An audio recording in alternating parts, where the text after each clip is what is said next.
Bismillah ar-Rahman ar-Rahim, wa salatu salam ala maulana rasulillah. Nous y revoilà dans le process des cours tenus à distance. Cette séance, qui n'est que la continuité du grand chapitre dédié à l'enquête préliminaire. La séance dernière a été réservée à la réception des plaintes et des dénonciations, ainsi que les actes relatifs aux choses au cours de l'enquête préliminaire. Cette séance sera relative à ce qui nous restait des mesures relatives aux personnes, à savoir la garde à vue, du moment qu'on a déjà vu l'audition en tant que mesure relative aux personnes, des mesures qui sont attribuées à l'officier de la police judiciaire. En ce qui concerne la garde à vue,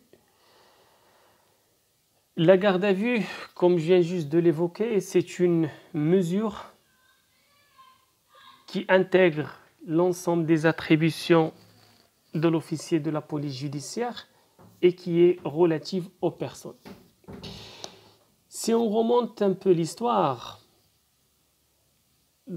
par rapport à la législation marocaine, on trouve que les premiers indices du régime de la garde à vue, ils remontent en 1959 et qui a été toujours promulgué par des textes éparés par-ci, par-là et qui ne protégerait guère les libertés et les droits de l'individu.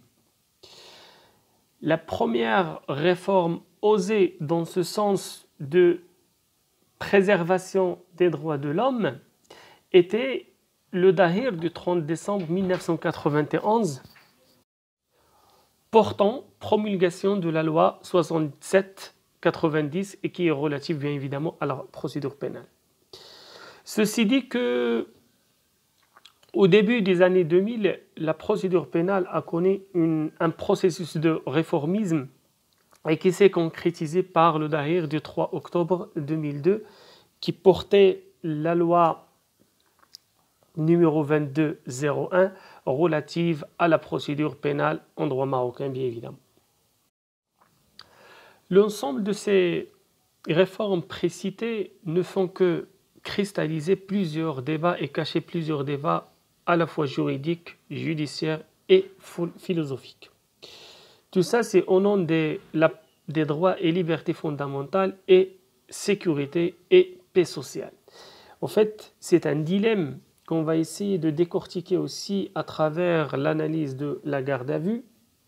Et cette analyse de la garde à vue qui nous renvoie à une première interrogation, à savoir qu'est-ce qu'il en est de la définition de la garde à vue. Pour vous faciliter la tâche et pour vous montrer la complicité de cette définition en droit marocain, je vais vous renvoyer en droit français et en l'occurrence la loi du 14 avril 2011 et qui définit la garde à vue en vertu de l'article 62-2 du Code de procédure pénale français et qui définit et qui précise que la garde à vue c'est une mesure de contrainte décidée par un officier de la police judiciaire sous le contrôle de l'autorité judiciaire par laquelle une personne à l'encontre de laquelle il existe une ou plusieurs raisons plausibles, et je souligne raisons plausibles, de soupçonner qu'il commis ou tenté de commettre crimes ou délits qui sont punis d'une peine d'emprisonnement et maintenu à la disposition des enquêteurs. Ce qu'on doit retirer de cette définition présentée par l'article 62-2 du Code de procédure pénale français plutôt, c'est que pour mettre une personne en garde à vue, il faut qu'il existe à l'encontre de cette personne des indices graves, concordants, et ainsi il faut qu'il représente des raisons plausibles de suspicion. Cette définition, en fait, si on remonte un peu la chronologie législative du droit français, on la retrouve dans la loi 15 du 15 juin 2000, qui est relative au renforcement, bien évidemment, de la présomption d'innocence et la protection des droits de la victime. Ce qui nous renvoie à un constat à ce que la définition de la garde à vue, il repose sur le fait qu'une ou plusieurs raisons plausibles de soupçonner quelqu'un qui nous permet bien évidemment de le placer en garde à vue. Cette soupçon qui porte sur une commission ou une tentative de commettre bien évidemment une infraction. Ainsi, les témoins et toute personne qui ne peuvent être placées en garde à vue ne peut être retenue que le temps strictement nécessaire à son audition. Et là, j'ai utilisé un verbe qui renvoie à une action de rétention, de retenir quelqu'un. Retenir quelqu'un, c'est par rapport à la garde à vue, c'est-à-dire le priver de sa liberté, et priver quelqu'un de sa liberté, c'est une atteinte aux fondements constitutionnels qui vont au renforcement des libertés et des droits des individus. Qu'est-ce qu'il en est du droit marocain? Si, en vertu de l'article 66 ou l'article 80 qu'on va voir par la suite, en droit marocain, le code de procédure pénale ne propose aucune définition claire, expresse, et sans aucune précision des fondements de cette mesure, loin de démontrer des indices ou des raisons plausibles comme le cas pour le droit français, c'est un état de lieu plus ou moins critiquable à l'encontre du législateur marocain, car il s'agit d'une mesure très importante dans l'enquête préliminaire et qui porte bien évidemment une atteinte grave aux libertés individuelles. Donc, face à ce silence du législateur marocain à définir la garde à vue, on va essayer de comprendre ou de donner un concept à la garde à vue. Ce concept, on va l'aborder à travers les conditions de validité de la garde à vue, à travers les délais ou le délai de déclenchement de la garde à vue, ainsi que le régime dérogatoire de la garde à vue. Et bien évidemment, on va poser la question, on va se demander quelles sont les prérogatives et les droits qui sont accordés à la personne mise en garde à vue. En ce qui concerne les conditions de validité de la garde à vue, en se référant à l'article 66 et 80 du code de procédure pénale marocain, ces deux articles mentionnent certaines conditions pour la validité de la garde à vue. Ainsi, le recours à la garde à vue qui requiert en certains cas une autorisation préalable du parquet et qui toujours doit être justifié par une nécessité n'est pas admis pour toutes les infractions. De plus, sa durée est-elle limitée? C'est les questions qu'on va essayer de voir. Donc, la lecture de l'article 66 ainsi que de l'article 80 nous permet de soustraire un certain nombre de paramètres, de critères qui conditionnent la validité d'une garde à vue. Alors, premièrement, on a parlé de l'autorisation préalable du parquet et la nécessité, est-ce qu'il y a une nécessité qui justifie la garde à vue? Premièrement, on va voir la première condition qui est relative à l'autorisation préalable du parquet. L'article 80 du Code de procédure pénale, relative à l'enquête préliminaire, il conditionne le placement de qui que ce soit en garde à vue, à toute personne soupçonnée en garde à vue, à une autorisation préalable du parquet. Or, l'article 66 du Code de procédure pénale, se rapportant à l'enquête de flagrance, il se contente seulement d'obliger l'officier de la police judiciaire d'aviser et d'informer tout simplement le parquet de la mesure de garde à vue. Autrement dit, lorsqu'il s'agit d'une enquête préliminaire, l'autorisation préalable elle est exigée. Et lorsqu'il s'agit d'une enquête de flagrance, il n'y a pas d'autorisation, il suffit seulement à aviser et informer le parquet. L'intervention ici du parquet est donc toujours exigée pour la mesure de la garde à vue.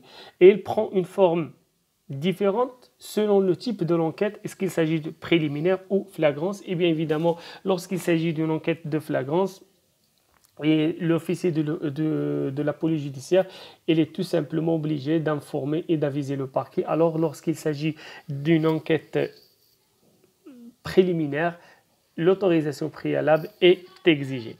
En ce qui concerne la deuxième condition de validité de la garde à vue, c'est la nécessité de la garde à vue, c'est-à-dire est-ce qu'il y a des soupçons plausibles ou est-ce qu'il y a des raisons concrètes pour permettre une garde à vue.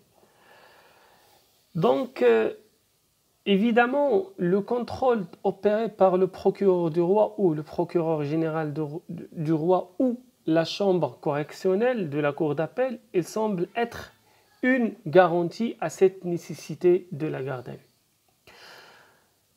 Donc, ce gage et cet engagement à garantir une nécessité de la garde à vue, que ce soit par le procureur du roi ou le procureur général ou la chambre correctionnelle de la cour d'appel, nous renvoie à poser une question sur la condition de nécessité prévue par cet article 66 et 80 qui nous pose une ambiguïté. Car si l'officier de la police judiciaire qui apprécie au final si la garde à vue est nécessaire ou non, mais quels sont les critères que cet officier de la police judiciaire prend en considération pour apprécier ou estimer une garde à vue ou non. C'est ainsi que la garde à vue, elle risque d'être dénuée du fondement, c'est-à-dire l'arbitraire réprimé à titre de l'article 225 du Code pénal, car elle risque aussi de porter atteinte à la présomption d'innocence. La règle est d'une importance capitale car elle est prévue au titre de l'article 21 de la Constitution et qui dispose « Nul ne peut être arrêté, détenu, poursuivi ou condamné en dehors des cas et des formes prévues par la loi ». Ceci dit, cette nécessité de mettre quelqu'un ou de garder quelqu'un à vue, on la laisse à l'appréciation de l'officier de la police judiciaire, c'est-à-dire la nécessité de l'enquête. Et ma peur, moi, est-ce qu'il ne va pas y avoir des abus ou des erreurs? Et c'est ce qui va nous renvoyer sur un autre débat aussi par rapport lié à cette nécessité de garde à vue, c'est le fait que, c'est de savoir quels sont ces indices, quelles sont ces raisons plausibles permettant de mettre une personne en garde à vue. Autrement dit, quels sont ces indices et quelles sont ces raisons plausibles qui alimentent la conviction de l'officier de la police judiciaire à mettre quelqu'un en garde à vue. D'un côté, la garde à vue ne peut concerner que l'individu ayant un rapport déjà à l'infraction,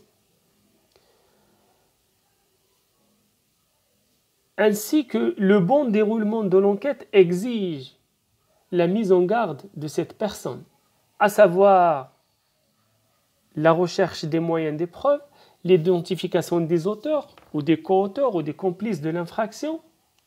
Ainsi, tout individu ayant la moindre relation avec l'infraction, pouvant apporter une condition quelconque aux recherches ou tout simplement, tout ces suspects peut être placé en garde à vue. D'autre côté, pour protéger la liberté individuelle, la garde à vue ne peut être décidée que lorsque la personne ne présente pas des garanties suffisantes pour rester à la disposition de l'officier de la police judiciaire qui mène une enquête, mais cela ne peut se concevoir que dans le cas des délits, car il serait plus difficile de laisser en liberté une personne soupçonnée d'un homicide volontaire, c'est-à-dire d'un crime. Donc,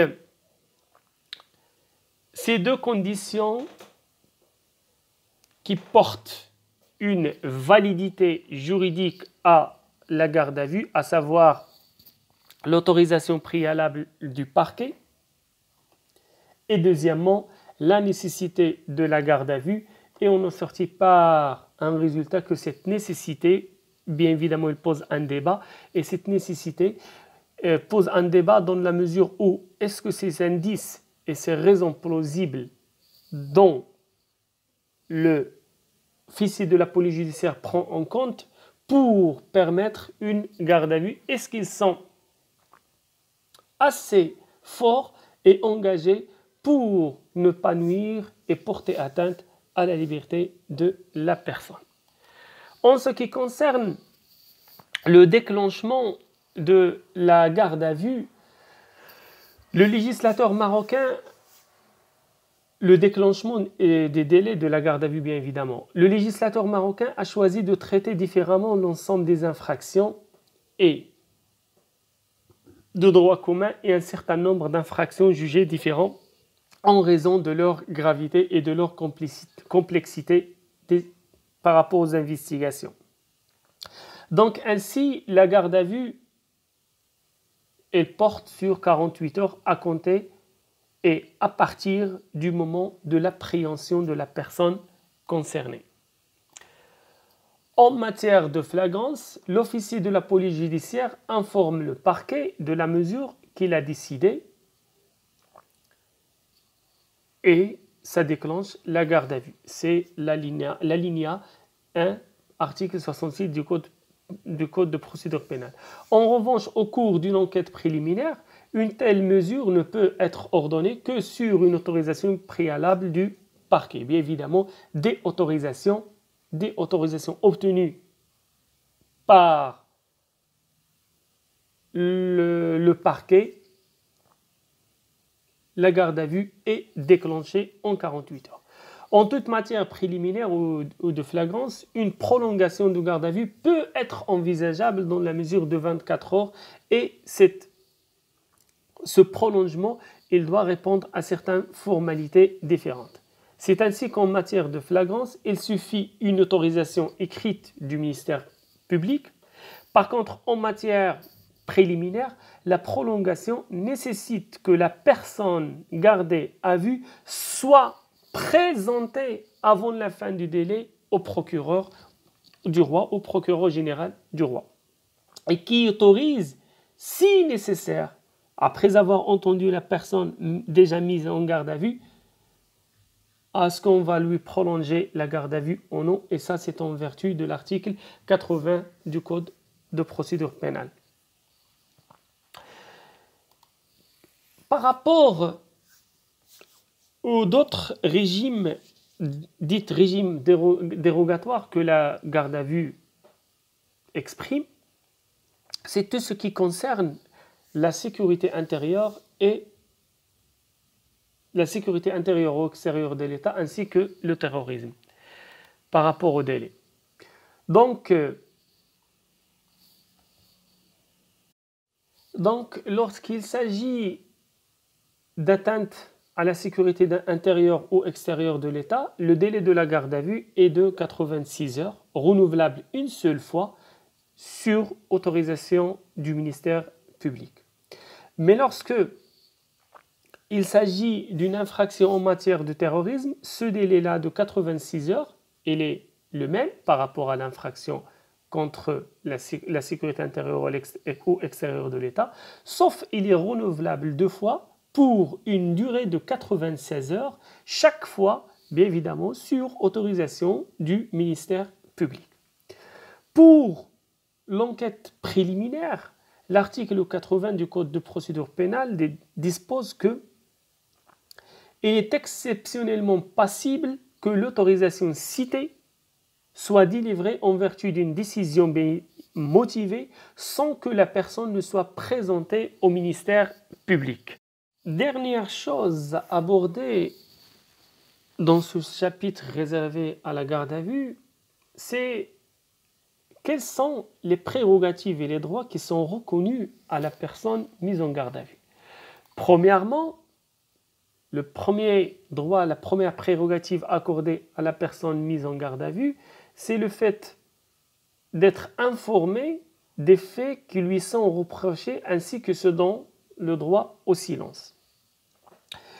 En vertu de l'article 66 du Code de procédure pénale marocain, l'officier de la police judiciaire est obligé d'informer dans la langue comprise de la personne mise en garde à vue des motifs de son arrestation et de ses droits, y compris celui du droit au silence. Cette obligation est d'une importance capitale car elle est consacrée par l'article 23 de la Constitution marocaine et qui devient ainsi un fondement constitutionnel. Deuxième prérogative, c'est le droit d'informer la famille ou un proche de la personne mise en garde à vue. De même, l'officier de la police judiciaire qui a décidé de donner l'application à cette mesure est tenu d'informer un proche de la personne mise en garde à vue et l'observation de cette mesure doit être consignée par un procès verbal. Troisième prérogative, c'est le fait d'être assisté par un avocat. Donc l'assistance de la personne mise en garde à vue par un avocat, il est disposé par l'article 66 du Code de procédure pénale. Ainsi, cet article, il fait du contact d'un avocat un droit de l'individu sacré. Pour bénéficier de ce droit, il ne suffit pas d'avoir commis un délit ou une contravention ou un crime, mais quelle que soit la gravité de l'infraction, la personne a droit à être assistée par un avocat. Ceci dit que deux exceptions sont apportées à ce régime général. La première, elle est relative aux mineurs, pour qui la lecture de l'article 460 du Code de procédure pénale, elle permet de déduire qu'aucun moment de l'intervention n'a été fixé, ce qui signifie que les mineurs ont le droit de s'entretenir avec un avocat dès le début de la rétention. Et là, s'il vous plaît, je parle d'une rétention du mineur et non pas d'une mise en garde à vue d'un mineur.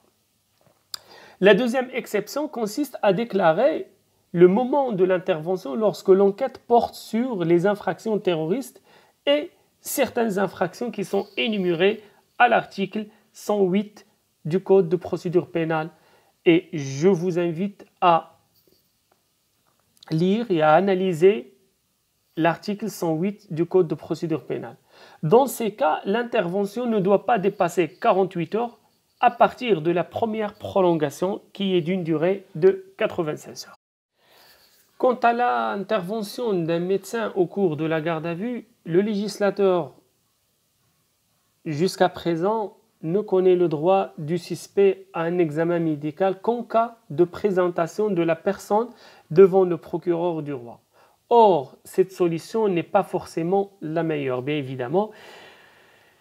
Et pour remédier à cela, la garde à vue devra bénéficier du droit de demander un examen médical à tout moment au cours des premières 48 heures. Et là, je vous invite à préparer, comme c'était prévu en classe, les apports du projet de loi relatif à la procédure pénale et en particulier en matière de garde à vue, car ce sera le cadre de notre discussion questions-réponses dans la prochaine séance de questions-réponses. Jusqu'à présent, je vous remercie de votre patience. Et avant de vous quitter, je vais vous faire un petit récapitule de cette séance qui porte sur la garde à vue. On avait présenter un essai de définition, et surtout en droit comparé, en droit français et en droit marocain. Ainsi, face à l'ambiguïté d'une définition par le législateur marocain ou l'absence carrément d'une définition claire de la garde à vue par le législateur marocain, on a abordé la garde à vue à travers les conditions de validité de la garde à vue. On avait parlé de deux conditions, à savoir l'autorisation préalable du parquet ainsi que la nécessité de la garde à vue. Et on a posé la question d'un débat par rapport au délai de déclenchement de la garde à vue. Et à travers ça, on est passé au régime dérogatoire, à savoir les infractions qui portent atteinte à la sécurité intérieure ou extérieure de l'État marocain, ainsi en cas d'infraction du terrorisme. Et après, on est passé à l'ensemble des prérogatives qui sont reconnues à la personne mise en garde à vue, à savoir être l'assistance d'un avocat, informer le suspect des faits qui lui sont reprochés ainsi que le droit au silence, informer la famille ou un proche, et enfin la visite médicale. Sur ce, je vous remercie, je vous donne rendez-vous la séance prochaine. Merci de votre attention et à la prochaine. Au revoir.